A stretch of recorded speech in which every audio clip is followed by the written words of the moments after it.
Pada semua masyarakat yang ada di luar sana, jadikanlah diri kita ini sebagai manusia yang mempunyai tanggungjawab terhadap agama, terhadap bangsa dan juga terhadap negara kita ini.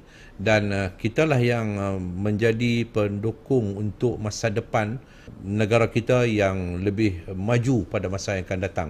Jadi mari sama-sama kita memberikan sumbangan yang bererti untuk memacu negara kita ini menjadi sebagai sebuah negara yang bukan lagi sebagai pengguna tetapi pengeluar yang boleh memberikan hasil pulangan yang besar kepada negara, dan akhirnya yang akan mendapat manfaatnya ialah masyarakat dan rakyat. Jadi kepada anak-anak muda yang ada di luar sana, marilah kita sama-sama bergerak maju ke hadapan dalam apa keadaan sekalipun. Yang penting kita harus ada pendapatan yang boleh menjamin masa depan kita.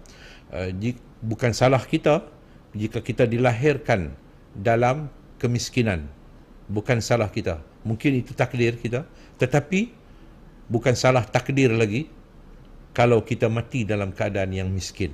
Kerana Allah sudah memberikan peluang untuk satu tempoh kehidupan yang panjang ini untuk kita menggerakkan kehidupan yang lebih baik untuk kehidupan kita dan juga keluarga kita.